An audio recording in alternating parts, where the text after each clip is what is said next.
ये बता दीजिए कि बनाया कैसे। भगवान ने ब्रह्मा को आदेश दिया, ब्रह्मा के 10 पुत्र हुए हैं, छाया से करदम भगवान पैदा हुए हैं, महाराज मनु और मां शत्रुपा स्त्री पुरुष का जोड़ा प्रकट किया है और इसी से मैथुन सृष्टि का प्रारंभ हुआ है। परीक्षित जैसे ही भगवान सृष्टि का सर्जन कर रहे थे तो हिरणाक्ष और हिरणाकश्यप महाराज मनु की 3 पुत्रियां देवहूति, आकुति, प्रसूति हुई है। 2 पुत्र उत्तानपाद, प्रियव्रत हुए हैं और इन्हीं से आगे ऋषि मुनियों की सृष्टि बनी है। तो उसमें महाराज कश्यप जिसकी 2 पत्नियां थी, दिति और अदिति, बोलना पड़ेगा महाराज। माँ अदिति से देवता पैदा हुए और माँ दिति से राक्षस पैदा हुए। क्यों? हमें सुबह उठकर सूर्य उदय से पहले उठना चाहिए, बोलना पड़ेगा महाराज। माँ चाहे तो अपने पुत्र को राक्षस बना सकती है और माँ चाहे तो देवता बना सकती है। तुम चाहो तो तुम्हारे गर्भ से देवता पैदा होंगे और तुम चाहो तो तुम्हारे गर्भ से राक्षस पैदा होंगे।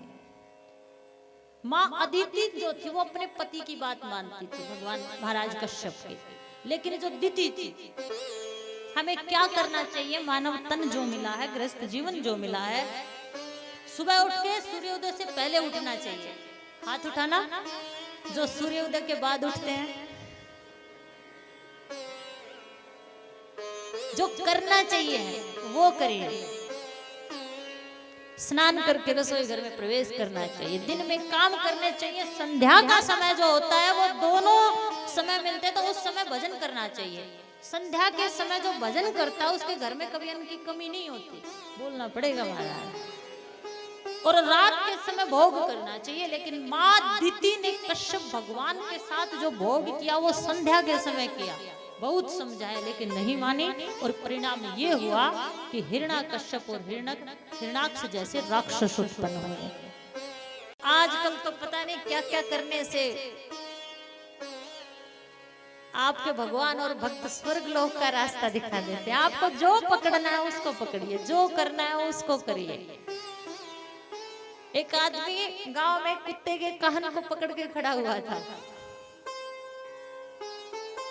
बहकाने वाले बहुत आएंगे लेकिन उनके बहकावे मत आइए।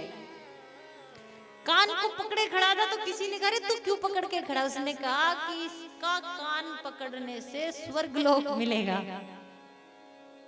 अच्छा मैं भी पकड़ूंगा, मैं भी स्वर्ग में जाना चाहता हूँ। उसने कहा हाँ आजा जल्दी, मैंने तो स्वर्ग देख लिया, अब तू देख। और जैसे उसने कान पकड़ा तो कहता छोड़ना मत, ये पागल है, कान छोड़ते ही काटेगा। तुम क्या पकड़ लेते हो? तुम कहाँ चले जाते हो? जो बहका देता है बहकावे में आ जाते हो। हाँ, विधि का विधान बताया है श्री सुखदेव जी ने। देखिए मानव तन पाकर इंसान की अनेकों इच्छाएं होती है। कोई सुंदर स्त्री चाहता है, कोई धन चाहता है, कोई कारोबार चाहता है, कोई चमकना चाहता है। तो श्री सुखदेव जी कहते हैं परीक्षित, जो ब्रह्म तेज चाहते हैं उन्हें ब्रह्मा की पूजा करनी चाहिए। ध्यान से सुनिएगा, जो ब्रह्म तेज चाहते हैं उन्हें ब्रह्मा की पूजा करनी चाहिए। कौन कौन चाहता है कि आप सूर्य के समान चमको? हाथ उठाना।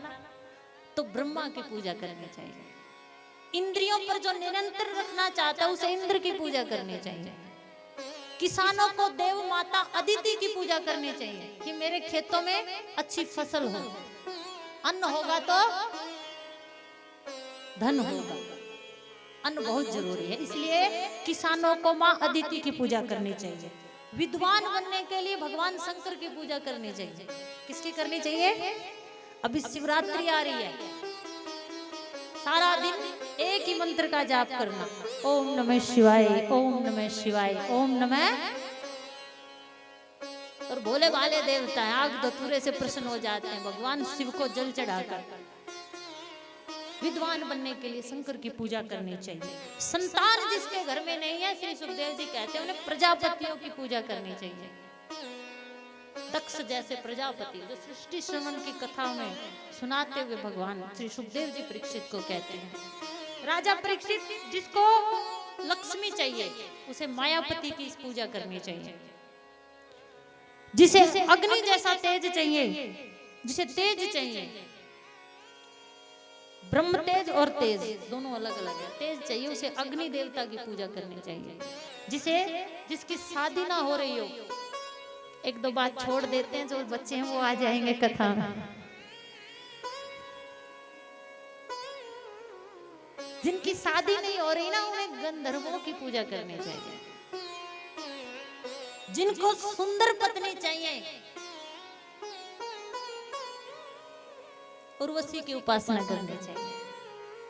और राजनेता बनने के लिए, राजा बनने के लिए मनुओं की पूजा करनी चाहिए, बोलना पड़ेगा। और जिसको कुछ नहीं चाहिए उसे काम है, सर्व काम है। जिसको कुछ नहीं चाहिए, निष्काम भाव से जो केवल भगवान को चाहता है, उसे हरि की पूजा करनी चाहिए। के चित केवल्या भक्ता वासुदेव परायणा, केवल भगवान की भक्ति करनी चाहिए, मुझे कुछ नहीं चाहिए। और आपको तो आप बड़े भाग्यशाली, एक बार जोरदार तालियां बजाइए आपके लिए। क्यों? ब्रह्मा, इंद्र, अदिति, शंकर, प्रजापति, मायापति, अग्नि, गंधर्व, उर्वशी, मनु और प्रजापति सब आपके गांव में मौजूद है। आपको कहीं जाने की आवश्यकता नहीं। क्यों? एक गाय मां के अंदर 33 कोटि देवता, इसकी सेवा करिए और जो चाहो वो पा लीजिए।